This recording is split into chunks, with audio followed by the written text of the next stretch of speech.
So we've got our front wheel off from the other video. We've got our brake calipers here suspended and ready to be sitting there for a couple weeks by these zip ties on the front stand. The next step is to get our front fender off. Now, one of the really cool things about this bike, 2015 and up R1, is it's got these sensors in it that help you with traction control and everything. So we just have to be a little bit conscious of our electronics when we're taking this off. So down here, we've got our wheel speed sensor. This is on the left-hand side of the bike only. Got a 10mm socket. We'll take that off.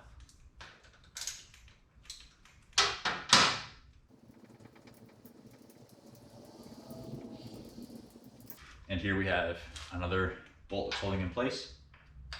4mm hex.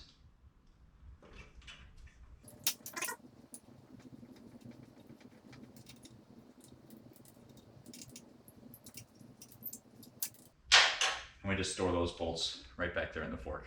Now that's up to your fork servicer. These are going to Thermosman, so we'll see if he wants those in there or out of there when he gets the forks.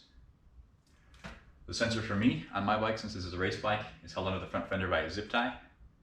So I'm just going to snip that off, and then we only have 4 bolts left, which are 4mm, holding the fender on.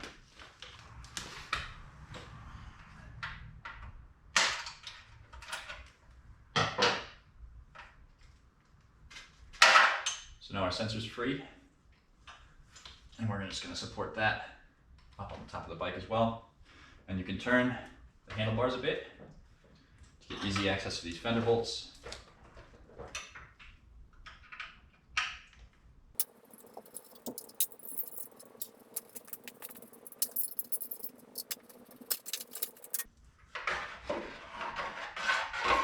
Now I got the front fender free. All right, so one part of this that's really important, and it's good to take a note before you do this. If you're sending your forks to a professional like Thermosman, they're going to give you a setting when they come back anyways. But is to take note of where your fork sits in this top triple clamp, because whether that fork sits lower or higher is really going to have a big effect on how the bike behaves. So in this case, in the R1, typically on most bikes, you're actually going to see the fork is raised up above the triple clamp a little bit. That'll be really easy. You just take your tape measure. In this case, I've got one that does metric and English. Take your tape measure, and you're going to measure up how many millimeters the top of this fork cap is sitting above the triple clamp. In our case, you can see, hopefully in the video, there's the top of the triple clamp. There's a bit of a chamfer here, and the fork cap itself sits right at the base of that chamfer. So that'll be a good measurement. We don't really need to take a measurement because we have like a perfect reference right there. If you were to try and take a measurement, it's not even going to work with this tape measure. You'd need like a straight steel rule in order to take a measurement. But it's really important to take a note of where you're at, because if you go out get your fork serviced, you get a new cartridge kit or something put in there, and then you come back and you set the fork at a completely different spot, the bike is going to behave completely different. Not because you got that cartridge kit, but because you've changed the geometry of the motorcycle. If the fork is like this, that really raises up the front end of the bike.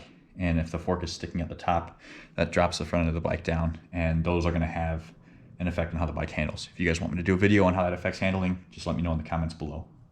So we've got our note right at the base of that chamfer. So then we've got 2 bolts here for these clip-ons. In my case, I've got Vortex clip-ons.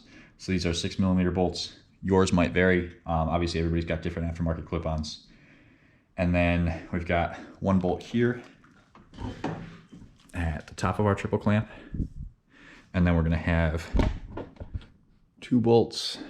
I don't know if we can see them. 2 bolts down here on the bottom of our triple clamp. And sorry, these are going to be our 6mm bolts. My clip-ons are going to be 5mm bolts because I got the Vortex clip-ons.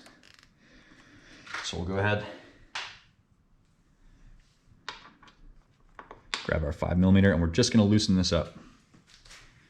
We're not going to take it all the way off. Another thing that's important to note is the location of your clip-ons. If you like the way that the bike feels and the bars feel in your hands, is to get the angle of where the clip-ons are relative to this top triple clamp. You'll see on my bike I've got a little paint mark there and 2 little scribe lines. And this scribe line that's further back lines up with the brake on the back side of the clip-on. That's going to allow me to take this clip-on off and put it right back on in the same spot. And I can use my tape measure for this to figure out how far below that top triple clamp our clip-ons are sitting. So if I measure, I've got 4.5 millimeters. Yeah, I'm sitting 4.5 millimeters down from the top of my clip-on to the bottom of that triple clamp. So I will be able to put this thing back in exactly the right spot on that back hash mark. And if you don't have one, you can just take a scribe and make a mark or a little paint marker, something to line up with your clip-on so you know exactly where they're gonna go when you put them back on the bike.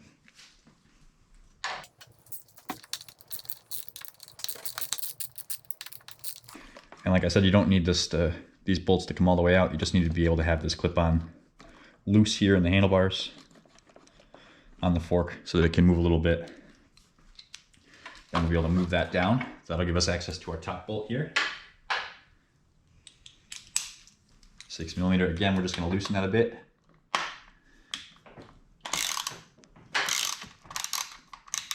Until you can feel that bolt turn freely. Then we get one more bolt for free that we can loosen up. I'm going to do the bottom bolt on our bottom triple clamp. And that's loose. Now, the next bolt that we do is going to be this top bolt. We're going to have to support this fork leg. So support it with our other hand as we loosen. And now you can see that fork can move up and down. The friction is enough to hold that in place still. And so one thing that I didn't mention, we have a zip tie around here. So we're gonna have to get rid of that zip tie. Careful not to clip any wires. Zip tie is removed. And now we can just take this fork, wiggle it back and forth, rest our clip on for a second. And the fork simply comes out the bottom of the bike. And now you're ready to ship this fork off to your servicer, in my case, Thermosman Suspensions. And yeah, just repeat the process on the other side and you're ready to ship. One more thing, since we're gonna be leaving this for a long time, again, it's good practice just to take a zip tie here with your triple clamp. Or anything, it doesn't have to be a zip tie. If you got some bunch cords lying around, you can use those as well. And just hold that in place. What that's going to do is that's going to keep this pressure off my clutch cable, and the other side is going to keep the pressure off my front brake.